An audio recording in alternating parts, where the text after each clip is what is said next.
আমরা তো হরিছি একটা বিপদ ভাই। বিষয় লগা আমাদের গ্রামের এই যে হিসাব হুজুর আছে, ওনা কিন্তু আসলে বর্তমানে ফিরে কামেল, যে কোনো কাজ করতে সব কাজে কিন্তু হাসি লইতেছে, কিন্তু হগলে চিনে না ভাই। যারা চিনছে কিন্তু কামে লাগছে। কিছু কিছু লোক আছে টাট্টা করে, যে লোকে টাট্টা করে এই লোকে কিন্তু বিপদ করতেছে, রাত্রে স্বপ্নে দেখতেছে আবল তাবল। মানে এসেই না করে অন্য সময় আছে, এই হিসাব হুজুরের দ্বারা গেলে কিন্তু কাজ কিন্তু হাসি লইব। মনে হলে আপনি জাল পাইতেছেন, হাঁস পালতেছেন, গরু পালতেছেন, এই গৃহস্থী করবেন, যে কোনো জিনিস এলা নামের উহুর যদি করেন তো অবশ্যই আল্লাহ রহমত করবে।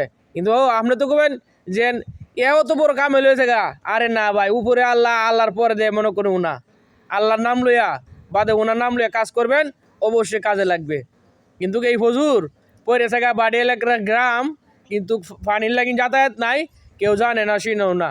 কিন্তু এই হুজুর আপনার তো 5টা টেহা কাইতো না, মাগনাতি করবো কাজ, মাগনাতি। এই হুজুরের বাড়িও আমাদের দক্ষিণ পাড়া। যদি দেখা সাক্ষাৎ করা লাগে আমার সাথে যোগাযোগ করবেন, কমেন্ট করবেন, কমেন্ট করলে আমি আপনাদের খবর কিন্তু আপনাদের কাছে পৌঁছায় দেব ইনশাল্লাহ।